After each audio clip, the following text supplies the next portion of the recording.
Hola y'all, welcome back to my channel. So it is Michelle Flores and you are watching Shelly Flowers Reads and Writes, where I talk about all things related to reading and writing. So today's video is coming out a little bit late because I am currently visiting my sister, and so we're just, not in our usual space, and I was debating if I should put out a video or not, but I figured might as well because I want to make sure that I stick to my schedule.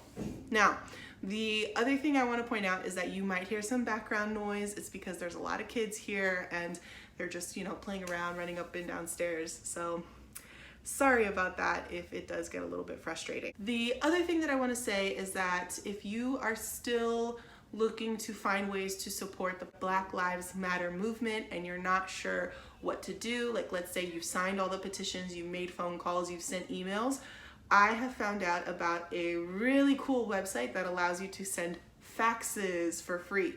This is faxzero.com. I'm gonna link all the information down below, but I think personally this is another really interesting way to sort of protest and show your activism that doesn't necessarily involve going to a physical protest or calling people on the phone.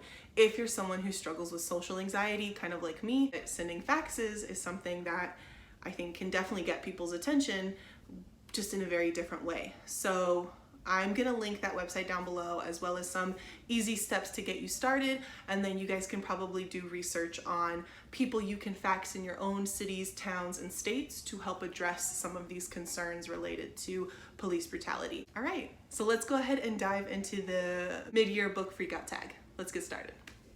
So question 1, best book you've read so far in 2020. And that for me for sure is Intergalactic Travels by Alan Pelaez Lopez. I have been singing their praises for so long on this channel, and I finally finished their book a couple weeks ago.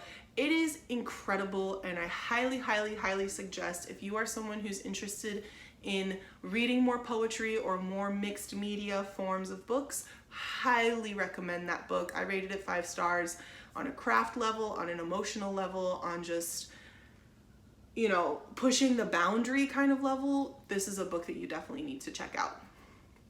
Question 2, best sequel you've read so far in 2020.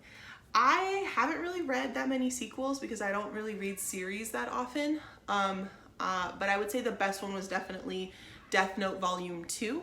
I just found the whole series so far to be super interesting, and I'm hoping that I can get into it, as the year progresses.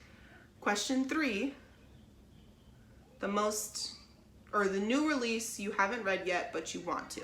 So there's definitely 2. There's The Black Flamingo by Dean Atta, and there's also Incendiary by Zoraida Cordova. I have Incendiary, I still need to get The Black Flamingo, but those are 2 books that are definitely on my radar right now. Number 4 is the most anticipated release for the second half of the year, and this is probably going to be Grown by Tiffany D. Jackson. I just think the premise of this book is really like pulpy and interesting and something that I can see myself getting lost in, so I definitely want to get that as soon as possible. The biggest disappointment I've read so far this year was probably The Rose and the Crane, which I talked about in my May wrap-up. This book is by Clint Doman. It's a self-published fictional story, and I loved the premise of this book. It basically tells a story of English knights and shogun samurais coming together during the War of the Roses. I love this concept, but the execution was just done so poorly, and it was so frustrating to read.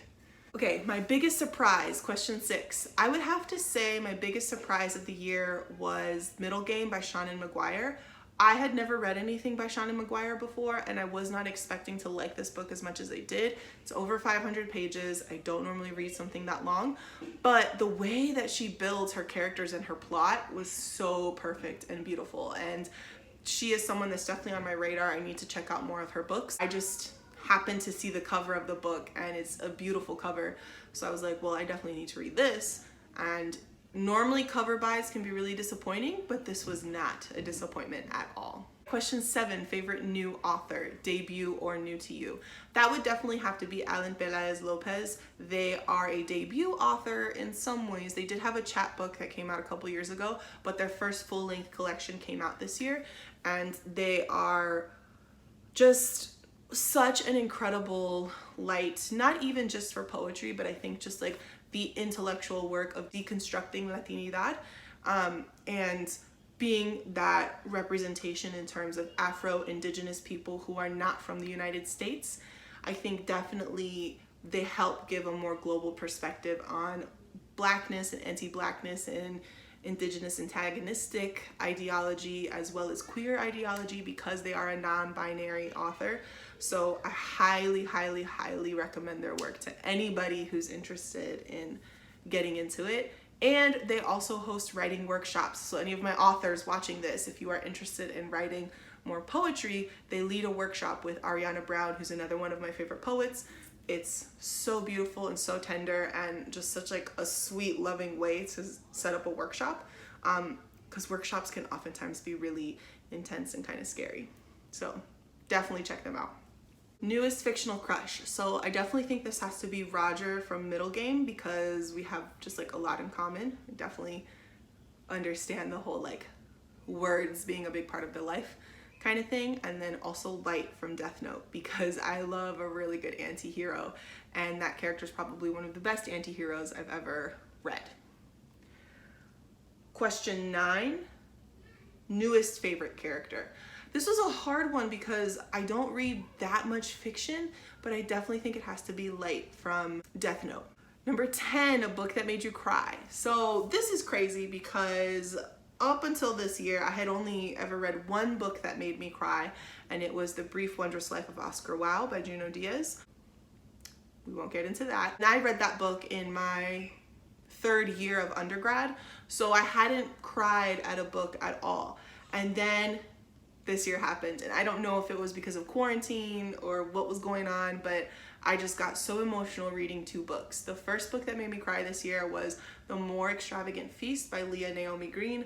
I highly recommend you get this book if you are someone who's interested in poetry, but also environmentalism and understanding the human body in connection with the environment. This is a really interesting book to dive into. And I also cried at the ending of Clap When You Land by Elizabeth Acevedo. I did a whole reading vlog of that book, but I just found both of these books so beautiful, and you know, I'm just a sucker for really good poetry, and I think that's what both of these books gave me. Number 11, books that made me happy.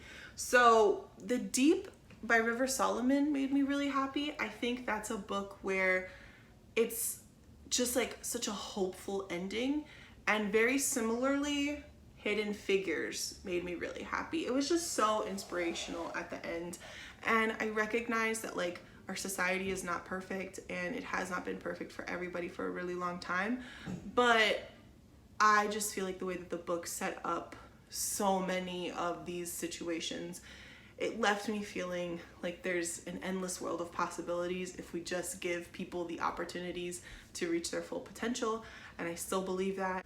Number 12, the most beautiful book you've bought this year or received. Definitely the cover that I think is really, really stunning is Incendiary by Zoraida Cordova. I just think that book cover is like all the blues and the golds, and I really love any kind of book that uses like a foil, a metallic foil, holographic cover. That type of cover is just really beautiful to me. And then the other book would have to be Felix Ever After by Case and Callender. I love floral covers as well, especially when it's so bright and colorful and happy like that. I just think it looks so cute and refreshing. Lastly, what books do you need to read by the end of the year? So I made a Goodreads reading challenge goal of reading 52 books this year. I'm currently at 37 books that I've read. So I feel like I'm probably gonna beat that goal by a lot. If I do get to 52 books before the end of the year, then I will up my goal by like 10s, right? So go up to 60, then 70, and so on. But I made a whole video about all of the books that are still on my TBR shelf. If I could clear that shelf by quite a bit by the end of the year, I'd be happy. So there's like 50-ish books on that shelf. If I could read another 20 of those books by the end of the year, that would be awesome.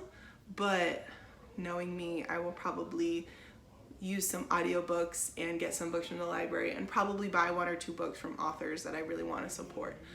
So I don't know, I'm thinking like 20 more books from my current TBR shelf with maybe an additional like 5 audiobooks and 5 or 6 books that I purchase, but who knows what this year will bring us. I don't even know what I'm gonna be doing for the next school year, so we'll see.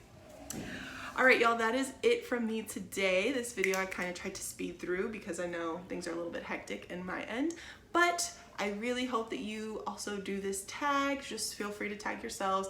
I've linked info on the tag down below. I also have more links if you want to support the Black Lives Matter movement. And if you'd like to purchase any of the books that I mentioned, all of that stuff is linked down below. I post videos every Wednesday and Sunday, sometimes Fridays, and if you'd like to follow me on a more day-to-day basis, you can find me on Instagram, Tumblr, and Goodreads at Shelly Flowers. All right, ciao, y'all.